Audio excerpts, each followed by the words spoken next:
নজর রাখবো পরবর্তী খবরের দিকে। রামপুরহাটের বিজেপি প্রার্থী ধ্রুব সাহা ওঙ্কার বাংলার একেবারে সরাসরি মুখোমুখি, সেখান থেকে রয়েছে আমাদের প্রতিনিধি সঞ্জয় মাঝি। দেখবো সেই ছবি।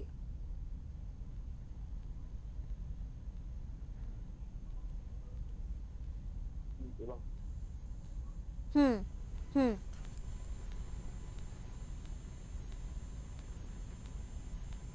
বলা যায় সেই শেষ বেলায় প্রচারের সঙ্গে ওঙ্কার বাংলাকে তিনি সময় বের করে সময় দিচ্ছেন এবং বলছেন রামপুরহাটের মানুষ কতটা তৃণমূল থেকে পুরো ভারী পড়েছেন দেব সাহা, ওনার মুখ থেকেই শুনবো এবং জানবো যে উনি যখন এই বিধানসভায় জয়লাভ করবেন প্রথম রামপুরহাটের জন্য তিনি কি করবেন।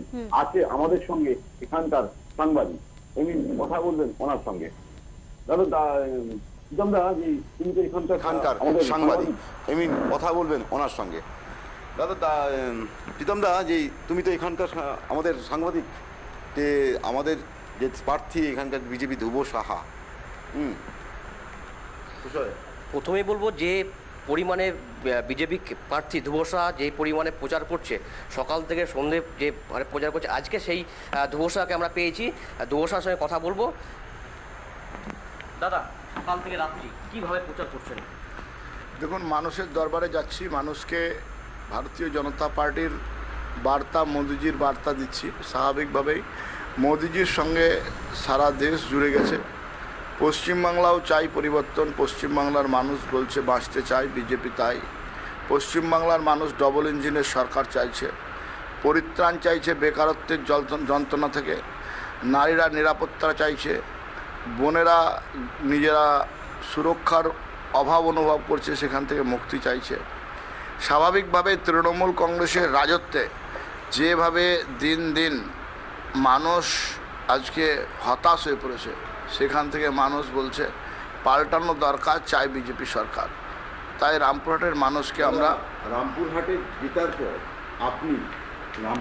জেতার পর আপনি প্রথম কি করবেন রামপুরহাটের জন্য? আপনি প্রথম কি কাজ করবেন? প্রথম কথা, মানুষের যে এখানকে মূলত দাবি, প্রথম কথা রামপুরহাট মা তারামায়ের একটা জায়গা, মন্দির, সেই মন্দিরকে কেন্দ্র করে সারা বছর মানুষ এখানে আসেন। এই এখানে হোটেল ব্যবসা যারা পড়িয়ে আসে, অনেক সময় শোনা যায় যে এখানকে যারা মাকে পুজো দিতে আসেন সেখানে একটা সমস্যার মধ্যে পড়তে হয়। এবং রামপুরহাটে আপনি জেতার পর প্রথম আপনি কী উন্নয়ন করতে চান? দেখুন, প্রশাসনিক ব্যবস্থাটাই তো ভেঙে পড়েছে, গণতন্ত্রের প্রতি এদের আস্থা নাই। তৃণমূল কংগ্রেসের রাজত্বে এখানে আমরা দেখেছি পঞ্চায়েত নির্বাচনে ভোট চুরি, পৌরসভায় মারদাঙ্গা করে ভোটকে অবৈধভাবে প্রভাবিত করেছে এবং মানুষকে ভোটাধিকার থেকে বিরত রেখেছে, মানুষ ভোট দিতে পায়নি। সেই জায়গায় গণতান্ত্রিক পরিবেশ আমরা তৈরি করতে চাইছি, মানুষের আমরা পরিত্রাণ দিতে চাইছি বেকারত্বের জ্বালা থেকে। বেকারত্ব জ্বালা, সেটা বিজেপি সরকার একাধিক প্রকল্প ঘোষণা করেছে। আমার প্রশ্ন হচ্ছে, এখানে আপনি যখন এখানে বিধানসভা প্রচার করছেন কতটা বাধাপ্রাপ্ত দেখা যায়? যে সমস্ত রাজ্যে তথা বাংলায় যেখানে যেখানে বিজেপি প্রার্থী অধিকাংশ জায়গাটাতে হেনস্থা করা হচ্ছে, কর্মীদের ভয় দেখানো হচ্ছে, আপনাদের এখানে কতটা অসুবিধা হচ্ছে প্রচারের মধ্যে? না, আমাদের এখানে সেরকমভাবে কোনো অসুবিধা করে তৃণমূল পাত্তা পাচ্ছে না। যদিও বিভিন্ন বুথের উপরে সন্ত্রাস চালাচ্ছে, গতকাল কালিরডাঙ্গা বুথে রাত্রেবেলায় তৃণমূল ডোর টু ডোর গিয়ে সন্ত্রাস করেছে, শালবনীতে অত্যাচার চালাচ্ছে, বিভিন্ন বুথে অত্যাচার চালাচ্ছে, কিন্তু আমাদের এখানে ভয় করে আটকাতে পারবে না।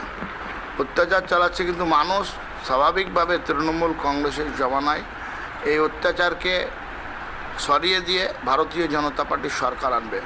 মানুষ একটা পরিস্থিতি তৈরি করেছে, নিয়ে তৃণমূল কংগ্রেস মুক্ত সরকার চাই, দুর্নীতিমুক্ত সরকার চাই।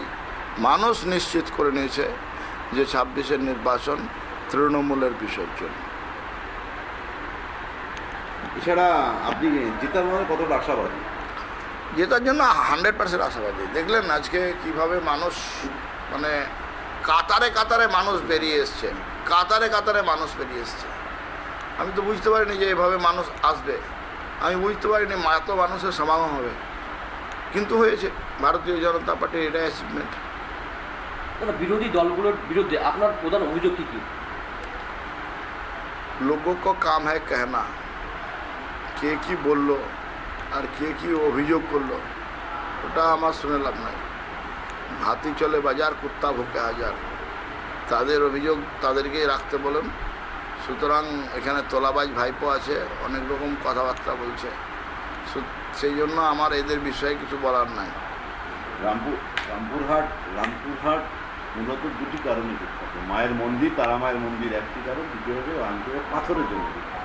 কিন্তু যে পাথর আনতে যে দূর দূরান্ত যে গাড়িগুলো আসে, রাস্তার বেহাল অবস্থা, অথচ শাসক দল বলছেন যে উন্নয়ন হচ্ছে নজিরবিহীন, রাস্তাঘাটে উন্নয়ন পড়ে আছে।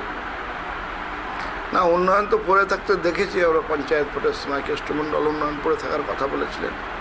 সেই সময় দেখেছিলাম যে রাস্তায় মানুষকে কিভাবে লাঠিপেটা করা হয়েছিল, সাদা কাপড় পরে মুখে থান বেঁধে।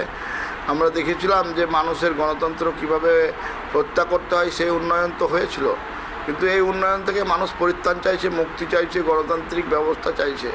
18তে পঞ্চায়েত নির্বাচনে অত্যাচার হয়েছে, তার পরবর্তী সময় পৌরসভা নির্বাচনের সময় অত্যাচার হয়েছে।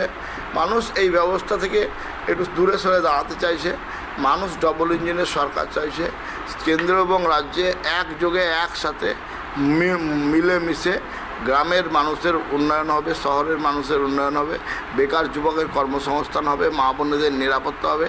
এই ধরনের সরকার তৈরি করার জন্য ভারতীয় জনতা পার্টি বদ্ধপরিকর। তৃণমূলের সরকারের যে নীতি আপনারা দিয়েছেন বেকারত্ব, সেই টাকাকে বিজেপি বলছে দ্বিগুণ টাকা দেওয়া হবে। তৃণমূলের শাসক দলের যারা বলছেন, ওনারা বলছেন যে রামপুরহাটের মানুষ তৃণমূলকে ভোট দেবে। বিজেপি মিছি মানুষের কাছে বাদ্যযন্ত্র নিয়ে গিয়ে মানুষকে বিভ্রান্ত করছে। বিজেপির কোনো অস্তিত্বই রামপুরহাটে নেই। তারা তো ভয় পাওয়ার কারণ কি আছে? অস্তিত্ব যদি নাই, ভয় পাওয়ার কারণ একটাই, তৃণমূল কংগ্রেস বুঝে গেছে পায়ের তলায় মাটি সরে গেছে, অস্তিত্ব থাকবে না। সিপিএমকে গুরুত্ব দিচ্ছ না সেরকম, তাহলে বিজেপিকে কেন গুরুত্ব দিচ্ছ? রামপুরহাটে বিজেপি এগিয়ে কেন? বিজেপির এগিয়ে, বিজেপি মানুষের সাথ সবকা বিকাশ সবকা বিশ্বাস করে। রামপুরহাটে আদিবাসী বোন মারা গেলে বিজেপি তার প্রতিবাদের সম্মুখীন হয়। বাহা বোনের মতো বোনেদের উপর অত্যাচার হলে ভারতীয় জনতা পার্টি তার সঙ্গে থেকে লড়াই করে। স্বাভাবিকভাবেই বিজেপির প্রতি এত রাগ অভিমান, এগুলো নিয়ে আমরা কিছু ভাবছি না। বিজেপি এখানে আত্মপ্রকাশে কি ক্রেডিট কি তৃণমূলকে দেবেন গোষ্ঠীতন্ত্রের জন্য? সেটা হেভি ওয়েটের নেতা গোষ্ঠীতন্ত্রের জন্য কি বিজেপি এগিয়ে? না, সেটা তৃণমূলের যারা আছে তাদেরকে জিজ্ঞেস করুন। আমি তো গোষ্ঠীদ্বন্দ্ব জন্য বিজেপির উপকার হচ্ছে এরকম দেখতে পাচ্ছি না। তবে এটা ঠিক, তৃণমূলের গোষ্ঠীদ্বন্দ্ব, যুযুধান দুই পক্ষ, এক পক্ষ এমএলএ পক্ষ, এক পক্ষ হচ্ছে এমএলএ বিরোধী চেয়ারম্যান পক্ষ। সুতরাং এই সব বলে আর ভেবে কোনো লাভ নাই। তৃণমূল কংগ্রেসের বিসর্জন আসন্ন। মানুষের যে তৃণমূলের গোষ্ঠীদ্বন্দ্ব বা তৃণমূলের কোনো উচ্চ নেতার অগ্নি হেলন, তার থেকে মুক্তি পাওয়ার জন্য কি বিজেপি দিকে ঝুঁকছে? এটা স্বাভাবিক যে মানুষ ন্যায় চাইছে, মানুষ পরিচ্ছন্ন স্বচ্ছ প্রশাসন চাইছে। তৃণমূল কংগ্রেস সেটা দিতে পারবে না। গোড়া থেকে আর এই পর্যন্ত সবসময় তৃণমূলের দুর্নীতিটাই মেন হয়েছে বিষয়। স্বাভাবিকভাবেই এই ধরনের কথাবার্তা হচ্ছে। লক্ষ্মীর ভাণ্ডার প্রকল্পের মাধ্যমে বাংলার কোটি কোটি মানুষ কিন্তু মহিলারাও উপকৃত হচ্ছেন। আপনার কেন্দ্রে এই প্রকল্পের কতটা প্রভাব পড়বে? কোনো প্রভাব পড়বে না। মানুষ বলছে লক্ষ্মীর ভাণ্ডার নেব, জয় শ্রীরাম বলবো, বিজেপিকে ভোট দেবো। সুতরাং এর কোনো প্রভাব পড়বে না। সোশ্যাল মিডিয়ায় দেখুন। আপনার কেন্দ্রে রাস্তাঘাট, পানি, জল বা বিদ্যুতের সমস্যার সমাধান কয়েক বছরে তৃণমূল কী করেছে? কিছুই করেনি। লবডঙ্গা করেছে, ভাইপোকে বালি তোলার পয়সা দিয়েছে, ওখানে বাগান বাড়ি করেছে, ফুর্তি করার সুযোগ দিয়েছে, নার্সিংহোম করেছে, টাকা তোলার ব্যবস্থা করেছে। তার বেশি কিছুই দেয়নি। যা দিয়েছে তৃণমূলের নেতারা, তৃণমূলে এখানে এক ভাইপো আছে তোলাবাজ ভাইপো, সেই তোলাবাজ ভাইপোকে দিয়েছে। ধন্যবাদ দাদা। একটা শেষ প্রশ্ন। নমস্কার। শেষ প্রশ্ন, একদম শেষ প্রশ্ন। কটা আসন বিজেপি সরকার পাবে আপনার মনে? কটা আসন পাবে সেটা সময় বলবে। রামপুরহাটে আপনার এই বীরভূম জেলায় কটি আসন দরকার? বীরভূম জেলায় তো আমাদের একটা ছিল, কমসে কম 5 গুণ বাড়বে। 5 গুণ বাড়বে। কতটা আশাবাদী? পুরোটাই আশাবাদী। তৃণমূল থাকবে না, তৃণমূল শেষ। বিজেপি আসছে, বিজেপি জিতবে, মানুষ মন তৈরি করে নিয়েছে, শুধু সময় অপেক্ষা। আর মাত্র কয়েকটা দিন, 23 তারিখ নির্বাচন। 23 তারিখ নির্বাচনে বিজেপি সব ভোট পড়বে। পোস্টাল ব্যালটে 90% ভোট ভারতীয় জনতা পার্টির পক্ষে এসছে। মানুষ বলছে সরকারি কর্মচারীরা 7ম পে কমিশন চাই। আজকে 42% ডিএ হয়ে গেল, 42% বেশি হয়ে গেল। রাজ্য সরকার যা ডিএ দেয় তার থেকে 42% বেশি ডিএ দেয় কেন্দ্র সরকার। সুতরাং তৃণমূল কংগ্রেস দেউলিয়া সরকার, ওখানে আমরা তৃণমূল কংগ্রেসের রাজত্বে দেখতে পাচ্ছি যে সিপিএমের সময় 2 লক্ষ টাকা ঋণ এনেছিল, এখন 8 লক্ষ টাকা হয়ে গেছে। চারিদিকে মেলা খেলা উৎসব ভিক্ষা, এটা দিতেই টাকা শেষ, উন্নয়নের কাজ থমকে আছে। এটা করতে গেলে রাজ্যের সরকারের শাসক দলের ক্ষমতার পরিবর্তন দরকার। আগামী কদিনের মধ্যে নির্বাচন, এবং নির্বাচনের পর কদিনের মধ্যে মানুষ জানতে পারবে রামপুরহাটে কোন রাজনৈতিক দল তার ক্ষমতা ধরে রাখতে পারে, কোন দল বা কোন রাজনৈতিক দলের ফুল এখানে ফুটবে, সেটার দিকে তাকিয়ে আছে সকল রাজনৈতিক মহল। সেটা সময়ের জন্য অপেক্ষা করছেই আমরা রামপুরহাট থেকে। ধন্যবাদ সঞ্জয়।